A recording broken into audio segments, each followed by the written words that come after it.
നമുക്ക് ഇനി പോകേണ്ടത് ഛത്തീസ്ഗഡിലെ കന്യാസ്ത്രീകളുടെ അറസ്റ്റിൽ നടക്കുന്ന പ്രതിഷേധത്തിലേക്കാണ്. ആ പ്രതിഷേധം ഇപ്പോൾ നടക്കുന്നു എന്നുള്ള വിവരങ്ങളാണ് നമുക്ക് ലഭിക്കുന്നത്. ഇത് തൃശ്ശൂരിൽ നിന്നുള്ള ദൃശ്യമാണെന്നാണ് മനസ്സിലാക്കുന്നത്.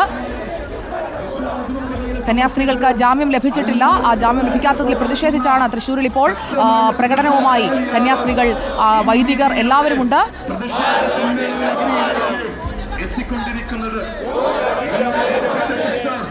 നിങ്ങളെ മതമാറ്റിയോ, നിങ്ങളുടെ ആശുപത്രിയിൽ ശുശ്രൂഷിച്ച സിസ്റ്റർ നിങ്ങളെ മതമാറ്റിയോ, ജാതിയോ മതമോ. ജെയ്സൺ ചാമുളപ്പിലുണ്ട്. ജെയ്സൺ, കന്യാസ്ത്രീകളുടെ ജയിൽ മോചനം അത് വൈകുകയാണ്, പ്രതിഷേധത്തിലേക്ക് കടക്കുകയാണോ? പരസ്യ പ്രതിഷേധമല്ലേ തൃശ്ശൂരിൽ നമ്മളിപ്പോൾ കാണുന്നത്? അവിടെ ഒരു മതപരിവർത്തനം സുജിയ, തീർച്ചയായും ഇപ്പോൾ ശക്തമായ പ്രതിഷേധവുമായി മുന്നോട്ട് പോവുകയാണ് തൃശ്ശൂർ അതിരൂപത. തൃശ്ശൂർ അതിരൂപതയുടെ ആർച്ച് ബിഷപ്പും CBCI ചെയർമാനുമായ മാർ ആൻഡ്രൂസ് താഴ്ത്തി പിതാമോടൊപ്പം ഉണ്ട്. പിതാവ്, ഇത്തരം ഒരു പ്രതിഷേധത്തിലേക്ക് പോകേണ്ട ഒരു സാഹചര്യം എന്തായാലും ശരി? അന്യായമായി സിസ്റ്റേഴ്സിനെ അറസ്റ്റ് ചെയ്യുകയും ജയിലിലടയ്ക്കുകയും ചെയ്തപ്പോൾ ഇത് മതസ്വാതന്ത്ര്യത്തിനും ഭരണഘടനയ്ക്കും എതിരാണ്. അതുകൊണ്ട് ന്യൂനപക്ഷങ്ങളുടെ ക്രൈസ്തവരുടെ വേദന അറിയിക്കാനും എത്രയും വേഗം അവരെ മോചിപ്പിക്കാനും വേണ്ടിയാണ് ഈ പ്രതിഷേധം. നീതി ഇനി ലഭിക്കുമെന്ന് പ്രതീക്ഷയുണ്ടോ? ബന്ധപ്പെട്ട അധികാരികളോട്, സർക്കാർ ഉദ്യോഗസ്ഥരോട്, കോടതിയോടൊക്കെ ഞങ്ങൾ അപേക്ഷിക്കുന്നു. ഇതാണ് ഞങ്ങളുടെ അപേക്ഷ. എത്രയും വേഗം അനീതിപരമായി അവിടുത്തെ സംസ്ഥാന സർക്കാരിന്, കേന്ദ്ര സർക്കാരിലേക്ക് ഇടപെടൽ എത്രമാത്രം ഉണ്ടായിട്ടുണ്ട് ഈ കാര്യത്തിൽ? എന്തായാലും ഇത് ഭരണഘടനയ്ക്കെതിരെ സർക്കാർ ചെയ്താലും പാർട്ടികൾ ചെയ്താലും ആര് ചെയ്താലും ഇത് ഭരണഘടനയ്ക്കെതിരാണ്, മതസ്വാതന്ത്ര്യത്തിനെതിരാണ്, ന്യൂനപക്ഷങ്ങൾക്കെതിരാണ്. അതുകൊണ്ട് ക്രൈസ്തവരുടെ വേദന അറിയിക്കുന്നതാണ് ഈ പ്രതിഷേധം. മതന്യൂനപക്ഷങ്ങൾ വലിയ രീതിയിൽ വേട്ടയാടപ്പെടുന്നു രാജ്യത്ത് എന്ന ഒരു നിലപാട് ഇപ്പോൾ CBCIക്കുണ്ട്. പലതരത്തിൽ പല സ്ഥലത്ത് വേദനകളുണ്ട്. അത് കൂടിക്കൊണ്ടിരിക്കുന്നതിലുള്ള വേദനയുണ്ട്. ടോണി നിലങ്കൽ പിതാവ് കൂടി ചെറിയാണ്.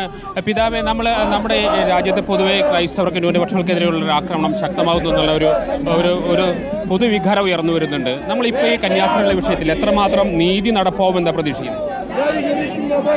കത്തോലിക്ക സഭയിലെ അംഗങ്ങളും ഭാരതത്തിൻ്റെ ഭരണഘടനയിൽ വിശ്വസിക്കുന്നവരും എന്ന നിലയിൽ ഞങ്ങൾക്ക് നീതി നടപ്പിലാക്കിയിട്ടുമെന്നുള്ള വലിയ പ്രതീക്ഷയുണ്ട്. കാരണം ഭരണകൂടങ്ങൾ ഏതെങ്കിലും രാഷ്ട്രീയ പാർട്ടിയുടെയോ ഒരു പ്രത്യയശാസ്ത്രത്തിൻ്റെയോ ഭാഗമല്ല, ഭരണഘടനയെ സംരക്ഷിക്കുന്നവരാണ്. അതുകൊണ്ട് ഭരണഘടനയിലുള്ള വിശ്വാസം ഞങ്ങൾക്ക് ഉറപ്പുണ്ട്. നമ്മളുടെ നീതിന്യായ വ്യവസ്ഥയും അതുപോലെ തന്നെ നമ്മളുടെ ഭരണകേന്ദ്രങ്ങളും ഇതിൽ നീതി നടപ്പിലാക്കി തരും. ഇതിലേതെങ്കിലും വിധത്തിലുള്ള അനീതി, തെറ്റിദ്ധാരണകളുണ്ടെങ്കിൽ അതെല്ലാം തീർച്ചയായിട്ടും ഇത് വാസ്തവത്തിൽ ആരെങ്കിലും ഗവൺമെൻറ്റിനോ നീതിന്യായ വ്യവസ്ഥയ്ക്കെതിരെയുള്ള പ്രതിഷേധമല്ല. ഇത് ഭരണഘടനയെ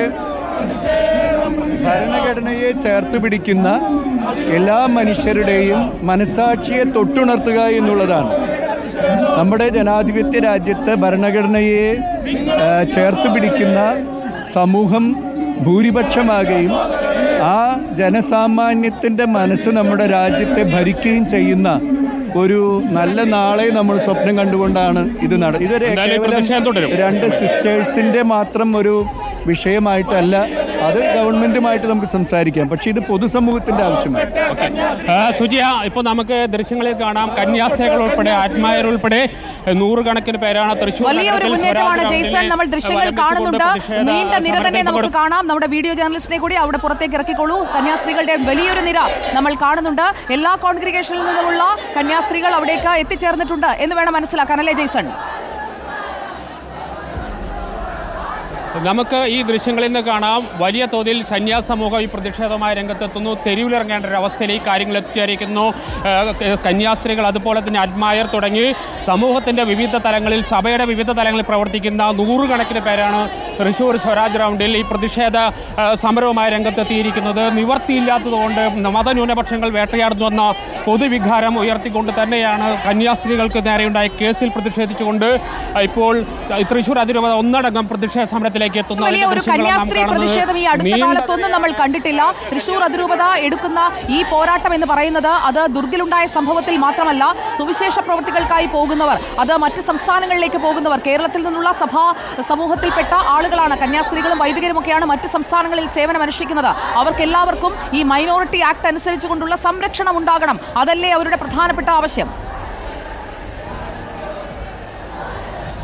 തീർച്ചയായും ഇപ്പോൾ നമുക്ക് ഇവർ ഉയർത്തുന്ന ആവശ്യം ന്യൂനപക്ഷങ്ങളുടെ സംരക്ഷണം, മതസ്വാതന്ത്ര്യത്തിലുള്ള സംരക്ഷണം, മറ്റു സംസ്ഥാനങ്ങളിൽ സാമൂഹ്യ പ്രവർത്തനത്തിന് പോകുന്നവർക്ക് സ്വന്തം ജീവൻ പോലും നഷ്ടപ്പെടുന്ന സ്ഥിതിയിലേക്ക്, നിരവധി കേസുകളിൽ പ്രതികളാവുന്ന സ്ഥിതിയിലേക്ക്, കയ്യേറ്റം നേരിടുന്ന സ്ഥിതിയിലേക്ക് എത്തുന്ന രാജ്യത്തിൻ്റെ വിവിധ ഭാഗങ്ങളിൽ നടക്കുന്ന നിരവധി വിഷയങ്ങളിൽ പ്രതിഷേധിച്ചുകൊണ്ട് തന്നെയാണ് ഇപ്പോൾ വലിയ തോതിൽ സന്യാസ സമൂഹ രംഗത്തെത്തി. നമുക്ക് ദൃശ്യങ്ങളിൽ നിന്ന് കാണാം, ചെറുതും വലുതുമായ അല്ലെങ്കിൽ പ്രായമായ സന്യാസി സമൂഹത്തിൽപ്പെട്ടവർ വരെ ഇപ്പോൾ പ്രതിഷേധമാണ്. നമുക്ക് കൂടുതൽ പ്രതികരണങ്ങളിലേക്ക് പോകാം. ജെയ്സൺ ചാമോളപ്പിൽ പിതാക്കന്മാരൊക്കെ ഉണ്ട്. തൃശൂർ അതിരൂപതയുടെ ഒരു വലിയ പ്രതിഷേധമാണ് നമ്മളിപ്പോൾ കാണുന്നത്. പ്രതിഷേധവുമായി തെരുവിലിറങ്ങുകയാണ് അച്ഛന്മാരും കന്യാസ്ത്രീകളും അടങ്ങുന്ന വലിയൊരു സമൂഹം. അതോടൊപ്പം തന്നെ അൽമായ സമൂഹവും ഈ പ്രതിഷേധത്തിന് ഒപ്പം തന്നെയുണ്ട്. യുവാക്കളെ നമുക്ക് കാണാം. അങ്ങനെ ആ രീതിയിൽ വലിയ ഒരു പ്രതിഷേധം ഇപ്പോൾ നമ്മൾ അൽമായ കൂട്ടായ്മയുടെ ദൃശ്യങ്ങളും കാണുന്നുണ്ട്. തൃശൂർ അതിരൂപത ഒന്നാകെ ഒരു പ്രതിഷേധത്തിനായി തെരുവിലിറങ്ങുകയാണ്. കേരളത്തിലെ ആദ്യത്തെ ഒരു തെരുവിലേക്ക് ഇറങ്ങിയുള്ള പ്രതിഷേധം അത് തൃശ്ശൂരിൽ തുടങ്ങുകയാണ് അല്ലേ ജെയ്സൺ? തീർച്ചയായും ഏതൊരു പ്രതിഷേധവും പൊതുവെ നമ്മളെടുത്താൽ തൃശ്ശൂർ അതിരൂപത ഇത്തരത്തിലുള്ള എല്ലാ പ്രതികരണങ്ങളും, അതിശക്തമായ പ്രതികരണങ്ങൾ ഏത് വിഷയങ്ങളിൽ നടത്തുന്നതാണ്. കഴിഞ്ഞ കുറച്ച് കാലങ്ങൾക്ക് പൂനെയിൽ ഇതുപോലൊരു വൈദികൻ ആക്രമിക്കപ്പെട്ടപ്പോഴും ഇത്തരത്തിലുള്ള അതിശക്തമായ പ്രതിഷേധവുമായി രംഗത്തെത്തിയിരുന്നു. ഇത്തരത്തിൽ ഈ രാജ്യത്തിൻ്റെ വിവിധ ഭാഗങ്ങളിൽ നമ്മുടെ സംസ്ഥാനത്തായാലും പുറത്തായാലും ഇപ്പോൾ ഈ ന്യൂനപക്ഷ സമൂഹം, പ്രത്യേകിച്ച് ക്രൈസ്തവ സമൂഹം നേരിടുന്ന വിദ്യാഭ്യാസപരമായ ഏത് വിഷയങ്ങളിലാണെങ്കിൽ പോലും അതിശക്തമായ നിലപാടുമായി അതിശക്തമായ പ്രതിഷേധത്തിന് നേതൃത്വം നൽകുന്ന തൃശ്ശൂർ അതിരൂപത തന്നെയാണ് ഇപ്പോൾ സംസ്ഥാനത്ത് ആദ്യമായി. നമുക്ക് ആ ദൃശ്യങ്ങൾ കാണാം. എത്രയോ നൂറുകണക്കിന് ആളുകളാണ് തൃശ്ശൂർ സ്വരാജ് റൗണ്ട് വലം വെച്ചുകൊണ്ട് ഇപ്പോൾ പ്രതിഷേധ സമരം ആരംഭിച്ചിരിക്കുന്നത്. പുത്തൻപള്ളിയിൽ നിന്ന് പ്രാർത്ഥനയോടുകൂടി ആരംഭിച്ച പ്രതിഷേധ സമരമാണ് തൃശ്ശൂർ കോർപ്പറേഷൻ പരിസരത്തേക്ക് എത്തിക്കൊണ്ടിരിക്കുന്നത്. നേരത്തെ നീണ്ട നിരയായിരുന്നു സിസ്റ്റേഴ്സിൻ്റെ, കന്യാസ്ത്രീകളുടെ, അതുപോലെ പുരോഹിതരുടെ, അതിനുശേഷം ആത്മാരുടെ നിരയാണ് ഇപ്പോൾ കാണുന്നത്. കഴിഞ്ഞ കാലങ്ങളിൽ തന്നെ ആറാം തിരുമുറിവ് നാടകം തുടങ്ങി മാർ ജോസഫ് കുണ്ടുകുളത്തിൻ്റെ കാലം മുഴുവൻ ചരിത്രമുണ്ട് തൃശ്ശൂരിലെ അതിരൂപതയ്ക്ക്. പ്രതിഷേധത്തിന്റെ ശക്തമായ പ്രതിഷേധം നടത്താൻ ക്രൈസ്തവ സമൂഹത്തിനെതിരെയുള്ള ആക്രമണങ്ങൾ ചെറുക്കുക, ന്യൂനപക്ഷ നിയമം സംരക്ഷിക്കുക തുടങ്ങിയ ആവശ്യങ്ങൾ ഉയർത്തിക്കൊണ്ടാണ് തൃശ്ശൂർ അതിരൂപത തെരുവിലിറങ്ങിയ ഒരു പ്രതിഷേധം. അത് തൃശ്ശൂർ കോർപ്പറേഷന് മുന്നിലാണ് നമ്മൾ കാണുന്നത്. തുറുങ്കിലടച്ച കന്യാസ്ത്രീകളെ ദുർഗിൽ ജയിലിൽ നിന്ന് മോചിപ്പിക്കുക എന്നതാണ് ഒന്നാമത്തെ ആവശ്യം. അതുപോലെ തന്നെ ഭരണഘടനാപരമായി തങ്ങൾക്ക് ഉറപ്പാകേണ്ട മതസ്വാതന്ത്ര്യത്തിനുള്ള അവകാശം അത് നടപ്പാക്കണമെന്നും ഇപ്പോൾ ആവശ്യപ്പെട്ടുകൊണ്ട് തൃശ്ശൂർ അതിരൂപത തെരുവിലിറങ്ങിയിരിക്കുകയാണ്.